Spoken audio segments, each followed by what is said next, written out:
On June 22, 1983, 15-year-old Vatican resident Emanuela Orlandi went missing and was never seen again.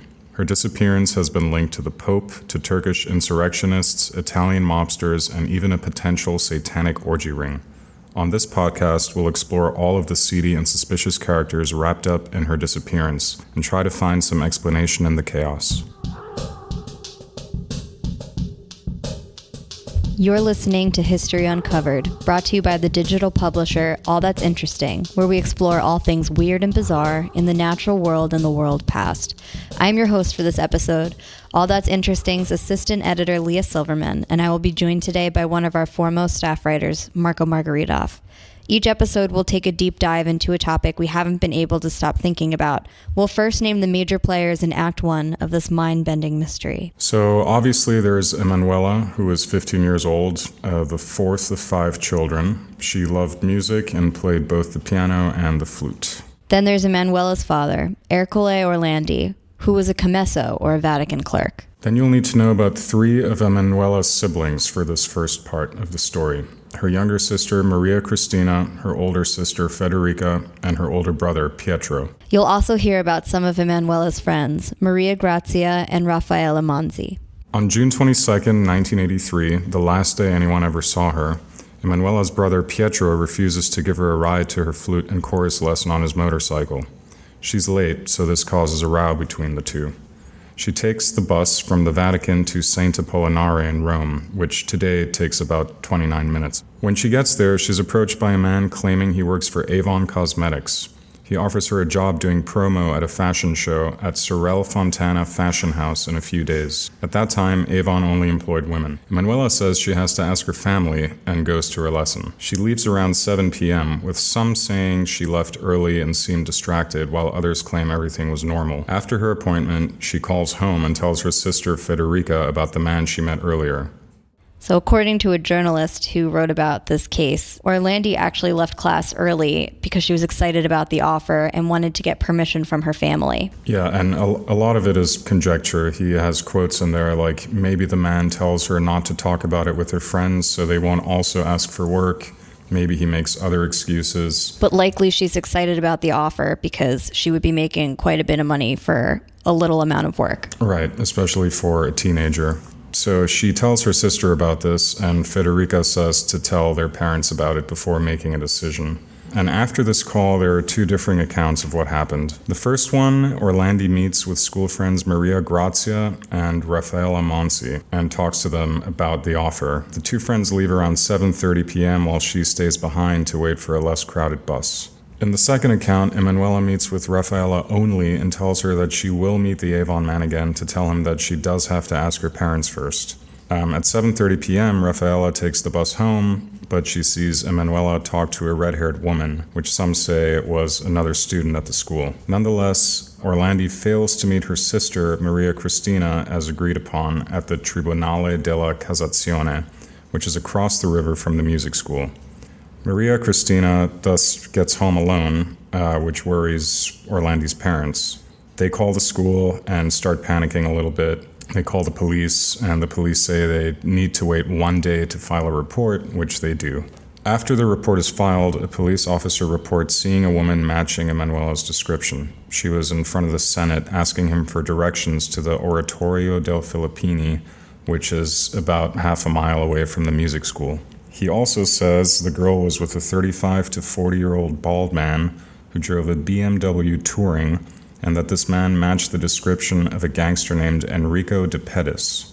Traffic cop named Alfredo Zambuco says he saw Orlandi with the BMW guy too, and that he was parked illegally and promised he'd move his car soon. The next day, the family files a police report and the Vatican is alerted to her disappearance. So the media gets a hold of the story on June 24th. 2 Roman newspapers publish information about her disappearance and ask the public for help. The headline, now famous, read, "Who has seen Emanuela?"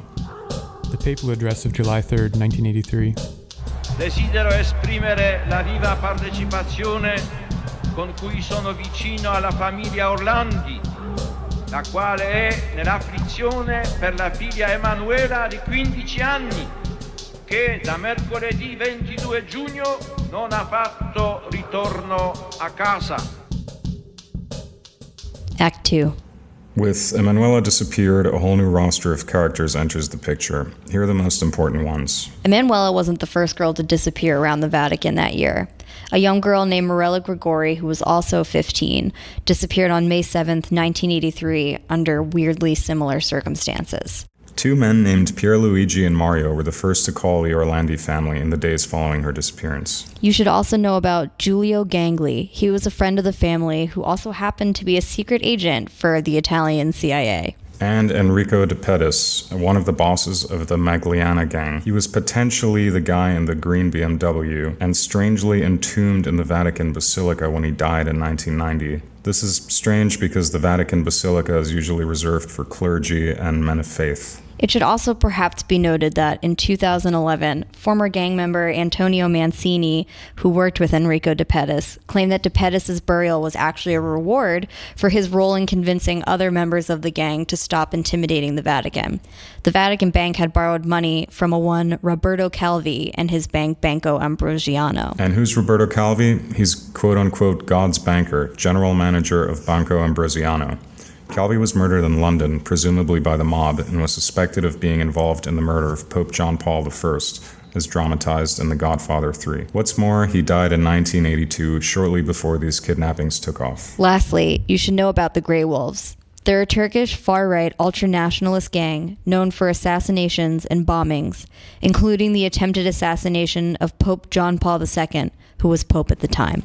2 days after Emanuela disappeared, June 25th, 1983, the Orlandis received their first phone calls with potential clues to her disappearance. A 16-year-old named Pierluigi calls. He says he and his girlfriend met two girls in Campo de' Fiori, one of whom sold cosmetics, had a flute, and said her name was Barbarella, and some sources say she said her name was Barbara. Did anyone ever interview his so-called girlfriend?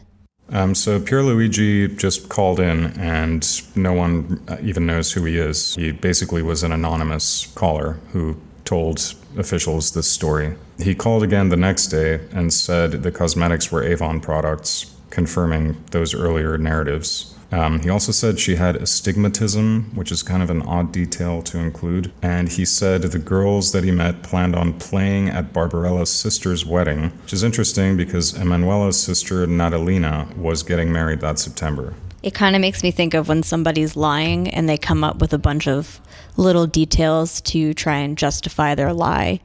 Kind of a strange collection of facts you have there. And to call up a day later and be like, by the way, I remembered a very specific set of details, as if someone had fed it to him. The day after that, Giulio Gangli, a friend of Orlandi's uncle, who also happened to be a secret agent at the SISDE, which is basically Italy's CIA, managed to track down the green BMW. It was being repaired in a garage. He asked the mechanic who left the car there, who dropped it off, and he said a blonde woman dropped it off, that the window was broken from the inside, which might be the first potential sign of foul play. Or a struggle, yeah. Right, if Orlandi was even in that car, because again, nobody really knows what happened to her after she disappeared. But Gangli managed to track the woman down who left the car in that garage. She was staying in a building frequented by the Magliana gang. And to Gangli's surprise, when he went back to the office, his boss told him to drop the investigation. On June 28th, the following day, the Orlandis receive yet another call, this time from a 35-year-old named Mario, who says Pierluigi is a friend of his. So what 16-year-old boy is friends with a 35-year-old man? Right, very strange connections. He says he owns a bar near Piazza del Orologio, and that he saw a man with two girls selling cosmetics. One of them said she was from Venice and called herself Barbarella. So clearly this narrative of a girl selling cosmetics, calling herself Barbarella, keeps coming up, only by these first two callers, which claim to know each other. And they were never interviewed. They're just anonymous callers with first names only. But Mario said that Emanuela left on her own volition and that she wanted to run away from home, which would negate the missing persons aspect if that were true. It also calls to question why the police wouldn't think to investigate her family, even if that's just conjecture and he made that whole thing up. If you hear that a teenage girl was running away from home for any reason wouldn't you want to investigate what was happening in her home life? Yeah, there's a lot of loose ends in this now nearly 40-year-old case that are just confusing and lead you down a rabbit hole that never seems to end.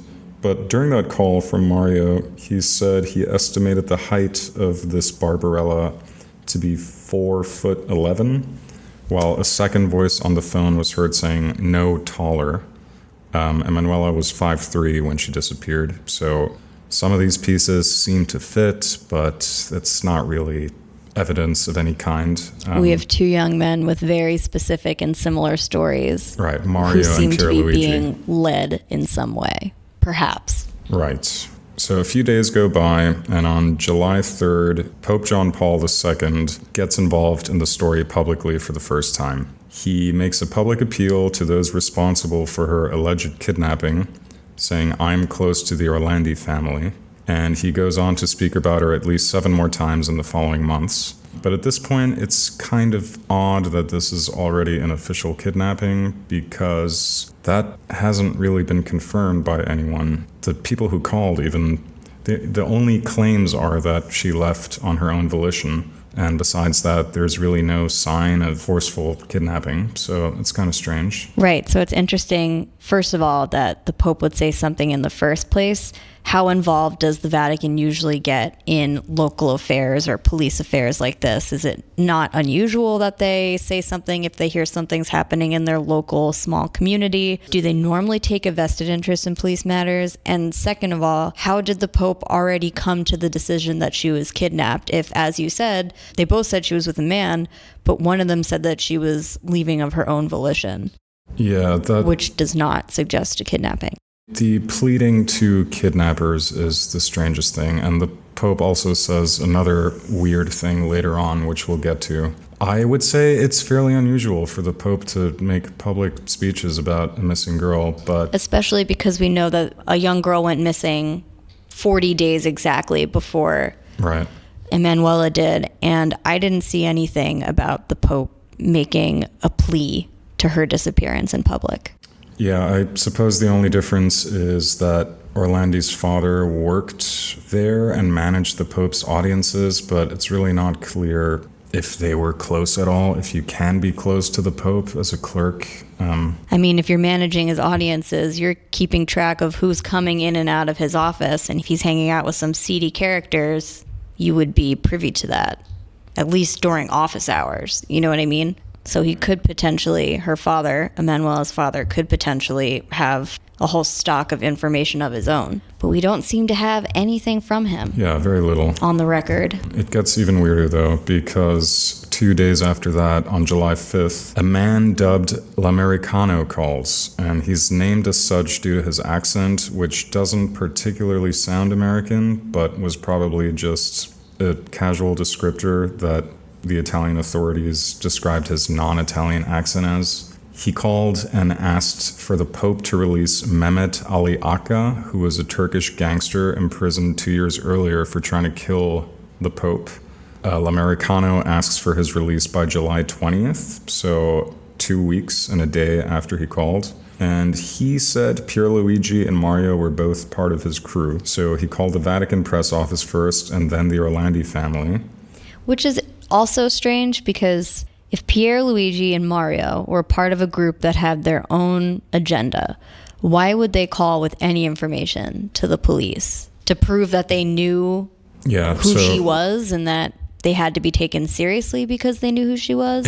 It gets more and more confusing. The problem, as far as I understand, is as soon as the two newspapers published news of this disappearance, both the police and the family received hundreds of calls, some with just cryptic clues, some very prankish, making the investigation harder than it already is, because you're just following all sorts of leads, all of which have never led anywhere. But yeah, during the family call, he played a recording he claimed was of Emanuela. So 3 days later, on July 8th, a man with a Middle Eastern accent calls Laura Casagrande, the friend that some believe Emanuela was seen talking to the night she disappeared after her class. Laura was a music school peer of hers and a friend of hers. And the man who called asked for a direct line to Cardinal Casseroli, who was the Vatican's Secretary of State. Why would Laura Casagrande have a direct line to Cardinal Casseroli? Yeah, yet another strange blind spot where we ourselves can do some conjecture and say, oh, well, the Vatican, maybe Laura's father knew this guy, and there's a bunch of rabbit holes that you can spend the weeks on, but this is all we know according to Italian media and articles published in places like the New York Times and The Guardian in the last few decades, and from the books that we translated using Google from Italian into English. But so he asked for this direct line. The reason this guy was able to contact Laura was because Laura gave Emanuela her number the day Emanuela disappeared. So 2 days later, the Pope chimes in for the second time on July 10th and pleads for Emanuela's release once again. Newspaper Paesa Sera receives a call from L'Americano describing a text by Orlandi addressed to her parents, quote unquote, which he says is waiting at the chapel at Leonardo da Vinci Airport. So Orlandi's parents go to the airport, they go to the chapel, and they find a photocopy of their daughter's music school ID, and on that same sheet, in their daughter's writing, a message that reads, for Ercole and Maria Orlandi, dear mom and dad, don't worry about me, I'm fine. Because when I'm sending a message to my parents, the first thing I want to do is also provide a copy of my identification so they believe that it's me. And you use a middleman, you leave a message at the airport. It also would be very important for me to put it in a place totally out of the way from my parents. And in the chapel, no religious connotations at all, no weird symbology. It's all very straightforward. A week later, authorities find a tape where a girl audibly pleads for help, saying she feels ill. The tape also confirmed the request that Mehmet Ali Aka should be released and that Orlandi would be returned. And it also confirmed that a direct line to the cardinal was requested. It's like a Coen Brothers movie where there's really only one thing happening, but everyone gets a little soundbite of it, and then it, like through a game of telephone, turns into this big convoluted mess. Yeah, Orlandi. Like, I feel like this Turkish group really isn't involved. They're just trying to capitalize off this small issue to get what they want for leverage. Yeah. But it just convolutes what little is already known about the case in the first place. Orlandi is like the MacGuffin, which Totally. no one is really interested in, except her parents, of course. The voice on the tape was later found to be taken from a movie and not Orlandi's at all. The direct phone line to Cardinal Casseroli was established the day after that on July 18th. The next incident in this case happens on September 4th when a letter from L'Americano arrives. So the letter contains photocopies of sheet music for flute, and this piece was apparently a song that Emanuela was studying at the time of her disappearance. Who receives this letter? I believe the family does, but... This poor family, they're being just bombarded tormented with, by what might be people taking advantage of the situation. Yeah, constant mail reminding them their daughter is gone. So in October, the next month, October 27th, L'Americano ceases all communication with the family or authorities. That's the last time he communicates with them. And in November, on November 20th, the Grey Wolves, the criminal organization from Turkey, releases a press release claiming they had Emanuela, as well as the missing Grigori girl who disappeared a month before Emanuela. But this was later disavowed as an East German plot. But I mean, if they disavow that press release, why don't they disavow the testimonies of Pierluigi and Mario, who claimed to be, well, they didn't personally claim, but were claimed to be a part of that group? That's a great question, and who knows who Pierluigi and Mario even are. This is all extremely confounding stuff. Multiple parties, multiple claims disavowed, letters sent, anonymous calls. This press release is later disavowed, and the Emanuela Orlandi case basically goes largely silent until the 2000s. L'Americano speaking with Manuela's uncle. Senta, ma lei ha difficoltà, vuol parlare in inglese per caso? You want to speak English? Yeah, but no. In fact, speaking in English, it gives how do you say, an identity that's more precise of my origins. Act 3. As time passed and only more questions arose, theories about Emanuela Orlandi's disappearance became somewhat unlimited by their possibility. Exacerbated by the passage of time and the absence of new information, only conspiracies could arise. Marco, do you have a favorite conspiracy or one that you think has more legitimacy than others? I do. The first one we're going to talk about is the Magliana band kidnapping theory.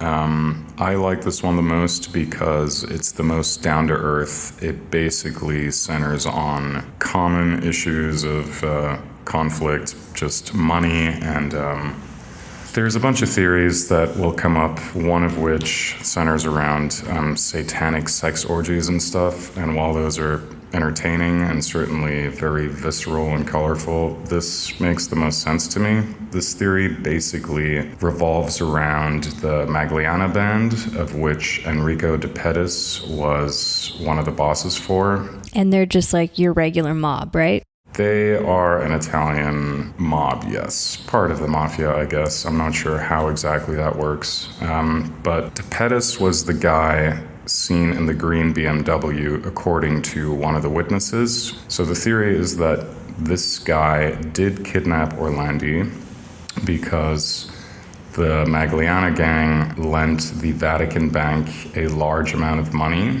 and they basically kidnapped Orlandi as an extortion tool to force the bank to pay them back. And there are several corroborating pieces of evidence that support this theory.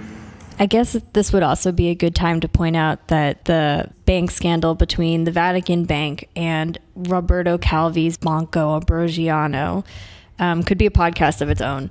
But either way, the fact that the Vatican was involved in such shady activities certainly puts the papacy in a precarious position. If these men are capable of this kind of corruption, perhaps anything else could be possible. Yeah, I like this theory because there are a few convincing bullet points that make this a lot more believable than some of the later ones. So the theory is that De Pettis was involved in kidnapping her to extort the Vatican to pay back the money that the Magliana gang lent them earlier. In 2005, an anonymous caller called an Italian TV show and told the police to check De Pettis' tomb for clues. He died in 1990. He was gunned down, I believe. And remember that he's buried in Santa Apollinare,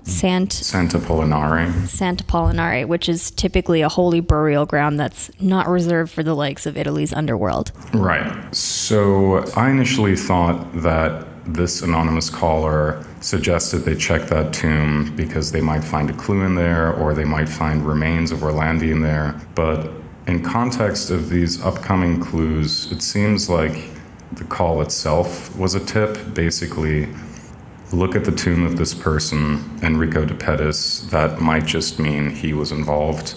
I can see why this is believable because... Wait, can I just interrupt real quick? Yes. This call came in 2005. He wasn't exhumed until 2011? I think it was, 11 or 12. Yeah. So why did they wait so long? Well, I don't know. You got to ask the Vatican. That's what the Orlandi family, like Pietro Orlandi, was constantly complaining about as well. This lack of cooperation for years and years. Okay, so Enrico De Pettis' mistress, Sabrina Minardi, said that De Pettis once confessed to her that he was involved in the abduction of Orlandi and that she was killed. She was put into a bag and then thrown into a concrete mixer.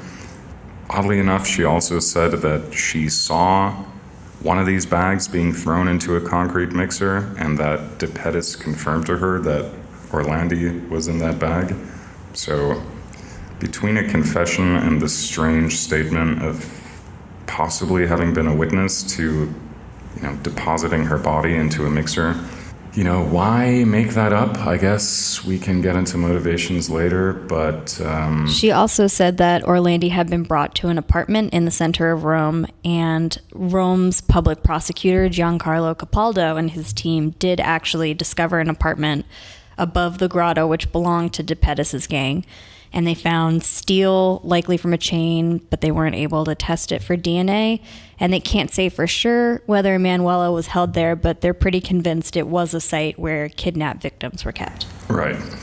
And so in 2011, this de Pettis theory garnered more traction when former Magliana gang member Antonio Mancini claimed that Orlandi was kidnapped for ransom for this repayment. It was apparently in the sum of over 20 billion lira. He said that de Pettis ended it because he really wanted to be buried, like you said, at this holy burial ground at Saint Apollinare, which is usually not reserved for gangsters like de Pettis, but more for clergymen and men of faith in general.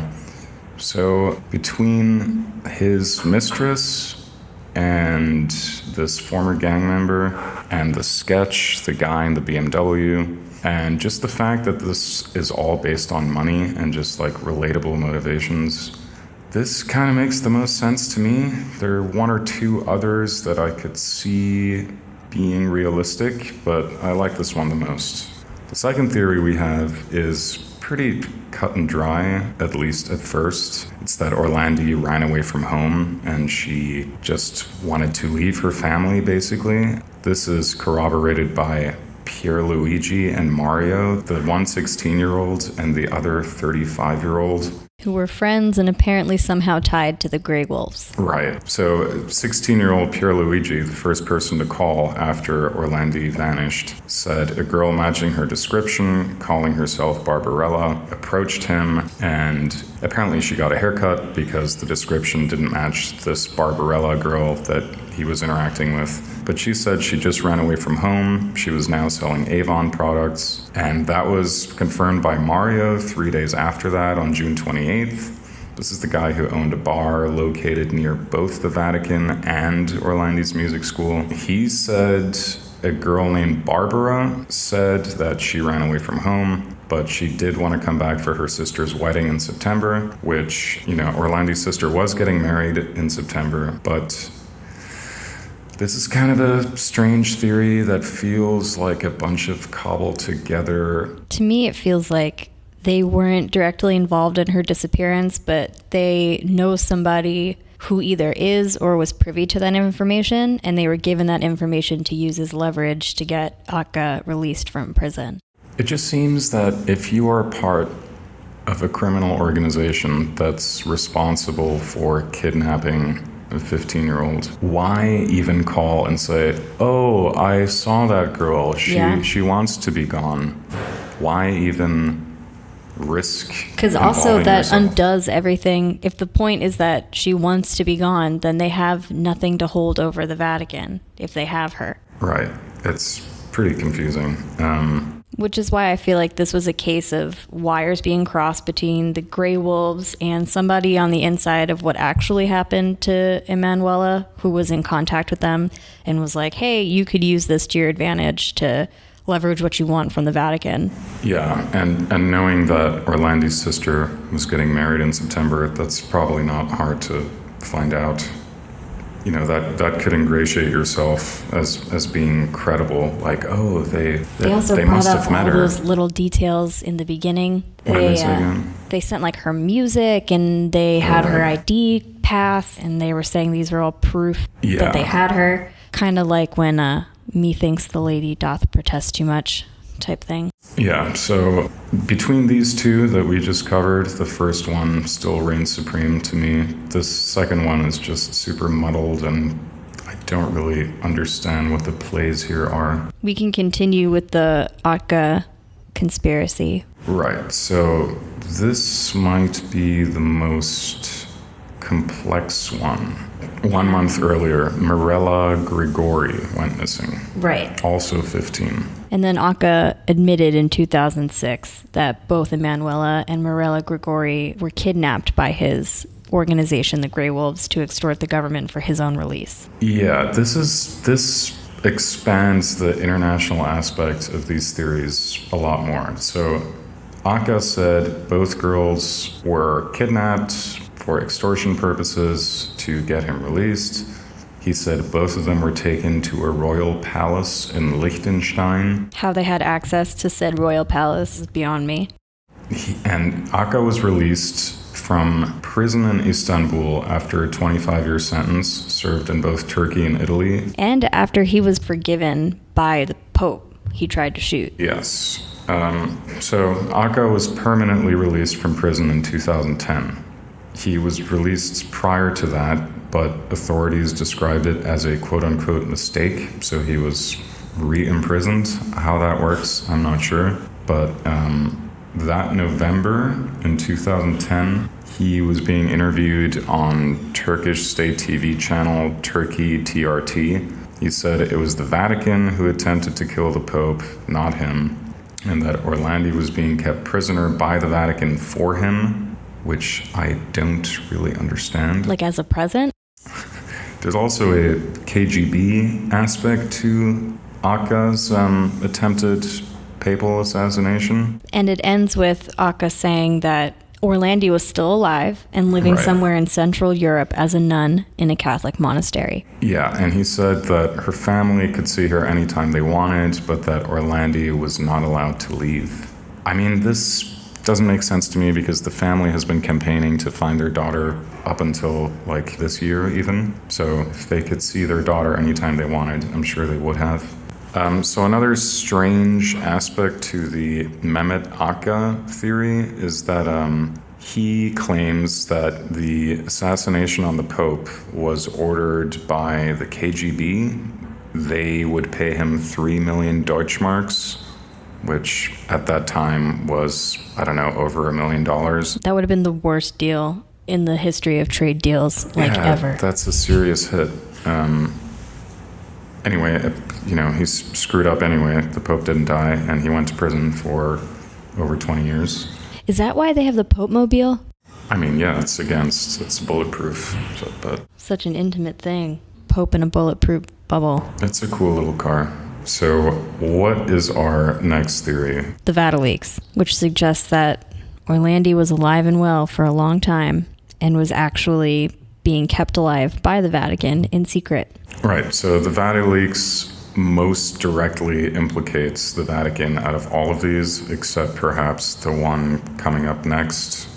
There were 2 instances of Vatileaks, which is exactly what it sounds like. A bunch of documents were stolen from the Vatican and leaked to the public. Yes. And they had a lot to do with exposing corruption, blackmailing, homosexual clergy, you name it. The batch of leaks revolving around Orlandi, as far as I understand, were 5 pages long. It was one document. It was published in 2017 by journalist Emiliano Fittipaldi. Apparently, this document was written in March of 2014 by a cardinal, and the document suggests the Vatican was aware this entire time that Orlandi was not only alive, but where she was, but that they were also responsible for her disappearance and were paying for her expenses.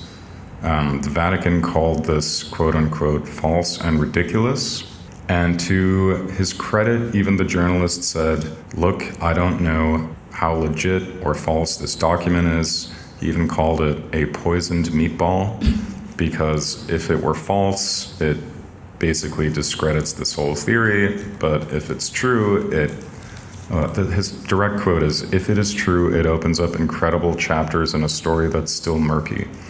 So anyway, Just so you all know, poison meatball is not an expression. Right. So the theory here is that this document, which is called A Summary of Expenses Sustained by Vatican City State for the Activities Related to Citizen Emanuela Orlandi. It's an itemized receipt for everything the Vatican purchased for Orlandi.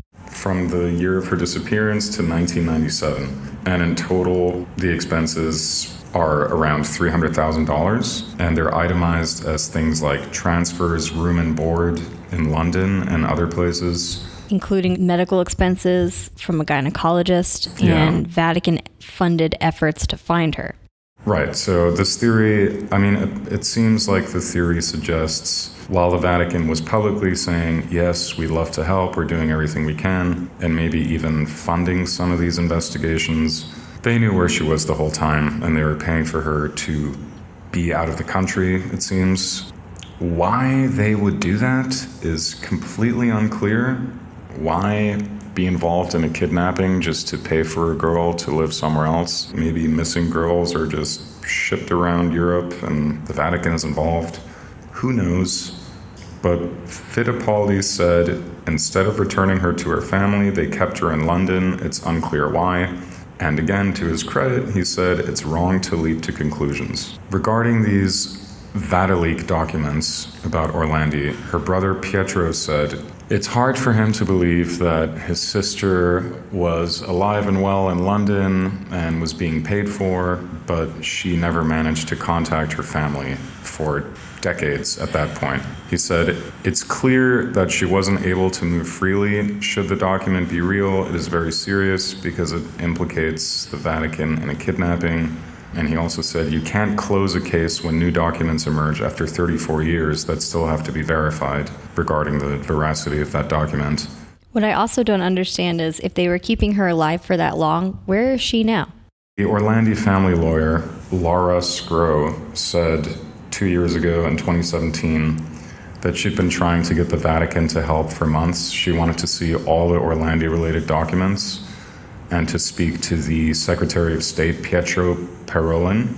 And she said, I've heard nothing. I haven't received one piece of paper, zero. The Vatileaks obviously revolve around far more cases than just Orlandi's. The investigative journalist Gianluigi Nuzzi, who published the original Vatileaks, said the people who provided these documents did it because they had enough of the lies. They did it at great risk, and if they are ever found out, they will likely disappear without a trace. I don't know, there's a lot here, just with Vatileaks in general. How true this 5-page Orlandi thing is unclear. The good news is, as of this year, on April 10th, the Vatican decided to open an internal probe on Emanuela's case. An internal probe. Mm-hmm. So, yeah, investigating Which is themselves. the Vatican's favorite Great. activity. Yeah. We'll be very thorough. We'll tell the truth. Don't worry. Yeah, I mean, it sounds very glib and dismissive to just criticize the Vatican continuously, but there seems to be so much secrecy and lies and just misdirection that it's hard not to think that they know more than they've been telling people.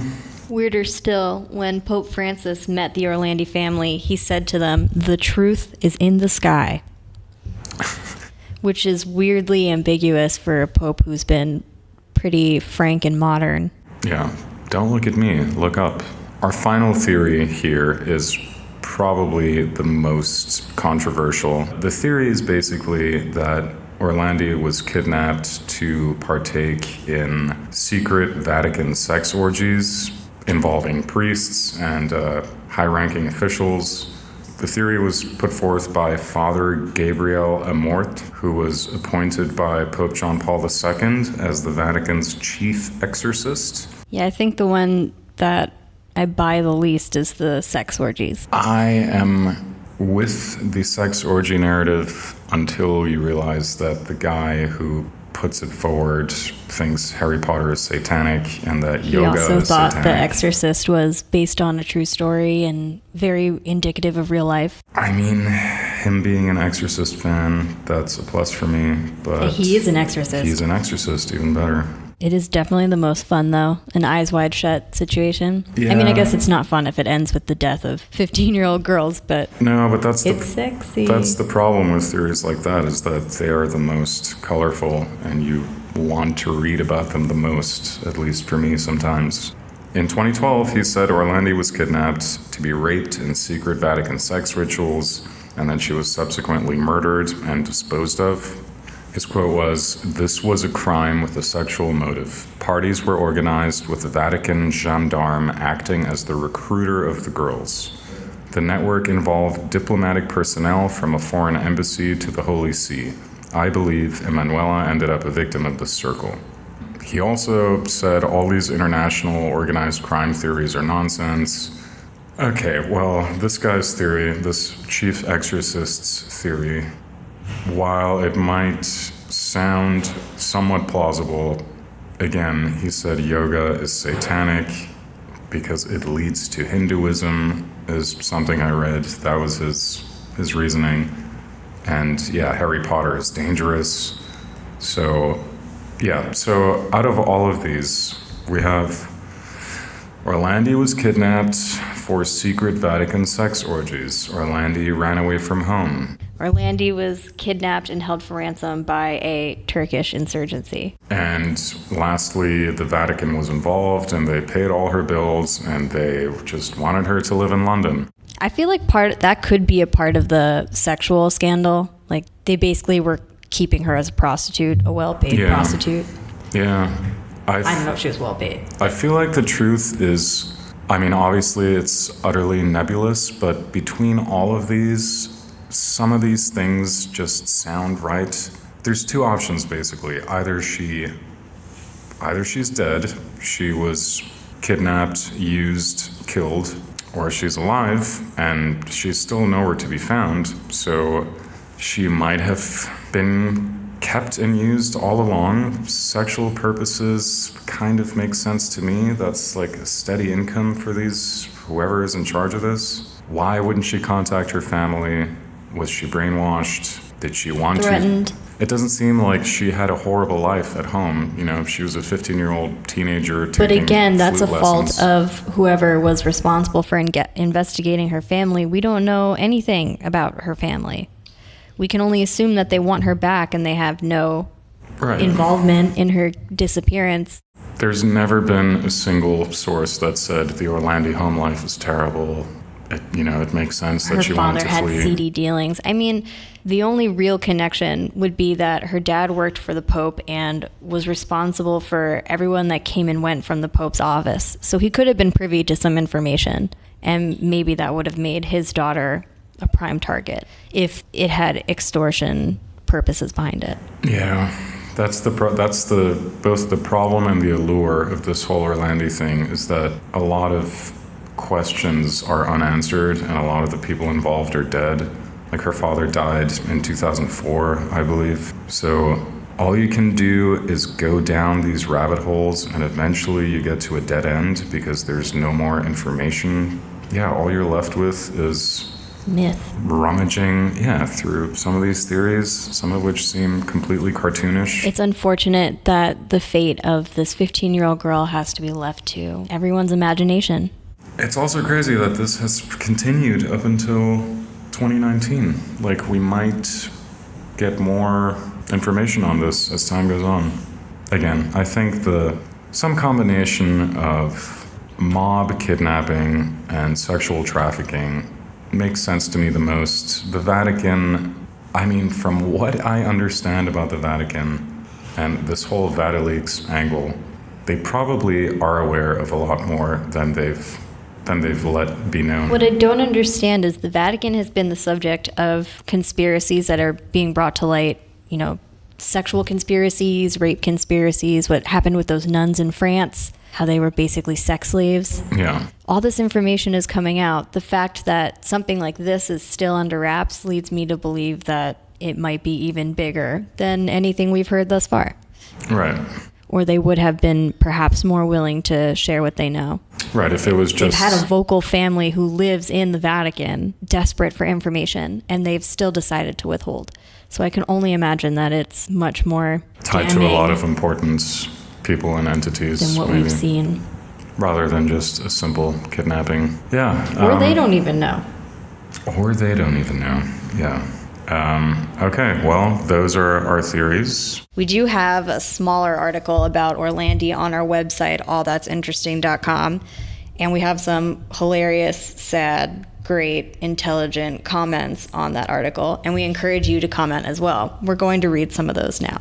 First comment by Makasha Jackson is, quote, "Is the Catholic Church above the law? They never seem to be charged or investigated for anything."